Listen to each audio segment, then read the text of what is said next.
Karibu sana msikilizaji katika ujasiriamali siku ya leo. Tunaenda kuangalia namna na jinsi ya kukata sabuni yako baada ya kuwa umeigandisha.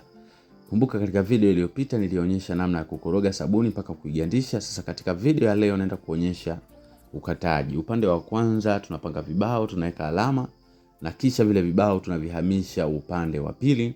Kisha tunachukua mshipi kwa ajili ya kuanza ukataji. Msikilizaji, karibu sana kwenye ujasiriamali wa kujifunza kutengeneza bidhaa mbalimbali. Naitwa Mwalimu Almasi kutoka Lodness Enterprises. Nimeweza kuandalia kitabu ambacho kinaitwa Ujasiriamali ni Ajira, kitabu ambacho ndani yake nimekuandikia sabuni hizi za magadi ambazo unaziona, sabuni za vipande, sabuni za kuogea, sabuni za miche na sabuni tiba za aina mbalimbali. Lakini pia kwa wale ambao wanapenda kujifunza zaidi kupitia madarasa yetu ya WhatsApp, ni text kupitia hiyo namba ambayo inaonekana. Lakini pia nimekuandalia kitabu cha kuweza kujisimamia kinaitwa Nguvu ya Maamuzi Maishani. Kitabu hiki kitakufanya uwe mbunifu zaidi katika shughuli zako ambazo unazifanya kila siku, kama vile kuvuka ukomo wa kufikiria, kuangalia aina ya marafiki, kujifunza kuanza upya hata baada ya kufeli, uendelee kuamini kwamba kila kitu kinawezekana. Asante sana, twende kwenye ujasiriamali wa kukata sabuni. Ukihitaji huduma zetu zozote ni text kwenye hiyo namba ambayo inaonekana katika dashboard, then nitakusaidia kwa haraka zaidi kwa WhatsApp. Sasa upande wa kwanza tumeweka alama, upande wa pili tumeweka vibao. Sasa unaweka mshipi, unaweka kwenye alama upande wa kwanza kule, afu then huku unafuatisha vibao kulingana na idadi ya upande ule wa kwanza umeweka kwenye safu ya ngapi. Sasa kama hapa tunakata safu ya mwisho. Sasa hapa ukataji huu ni ukataji wa awali ambapo tunapata hizi bapa au sealers kama zinavyoonekana. Baada ya kupata hizi sealers tunazigeuza, tunazinyanyua juu. Sasa tunazipanga vizuri na tunahakikisha kwamba zinalingana pande zote. Kama kawaida msikilizaji, ukataji wa sabuni za magadi unategemea sana vibao, au unaweza ukatengeneza mashine ndogo kama ile ambayo nimekuwa nikitumia katika sabuni za vipande ambavyo nimekuwa nikiwaonyesha katika channel yangu hii hapa ya Lodness Enterprises.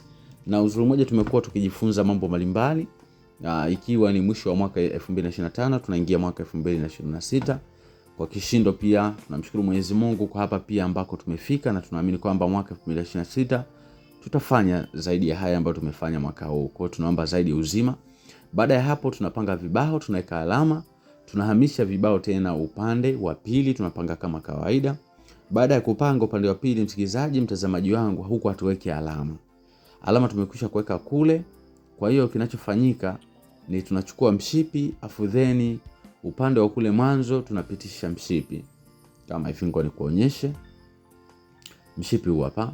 Yes, upande wa kwanza huku nimeweka mark kwa kufuata size ya vile vibao, ninaweka alama, afu then huku ninavuta namna hiyo, na kwa nimeshakata.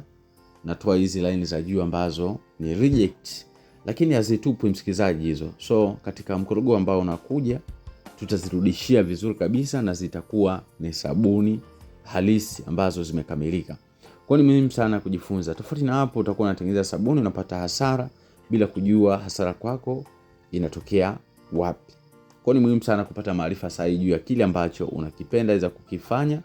Kwa sio vibaya ukawekeza katika utafutaji wa maarifa, ili siku unaanza kuzalisha basi uzalishe ukiwa una ufahamu kamili au timamu kuhusiana na kile ambacho unakifanya. Muhimu pia kuwa na mwalimu ambaye anakuwa na kuongoza katika shughuli za ujasiriamali, kukusaidia mambo mbalimbali kama changamoto za vipimo, upatikanaji wa malighafi, lakini pia mchanganuo wa bei. Kwa hiyo mpaka hapo msikilizaji, tumekata sabuni zetu na tunaweza tukaona kwamba hiyo hapo ni miche tayari imekamilika. Kwa hiyo hapa tutaiweka kivulini. Sabuni huwa inakomaa au inamachua ikiwa katika kivuli na sio kwenye jua. Usije kanika sabuni juani ukasema kwamba eti ikomae au ikauke, hapana. Sabuni ya mche ya magadi, tiba au kipande inaanikwa kivulini na inakomaa au inamachua kwa ubaridi, mfano kwenye sakafu au tiles. Kwa hiyo ninakualika msikilizaji, kesho nitawaletea video ambayo inaonyesha ufungashaji wa sabuni hizi. Baada ya hapo pia tutapeleka sokoni, tutafungasha, tutaweka kwenye nylon, then tutafunga, tutaweka tape, tutaweka sticker au label ambayo inaonyesha jina la bidhaa, mtengenezaji, address na vitu vingine ambavyo tutakuwa tunajifunza.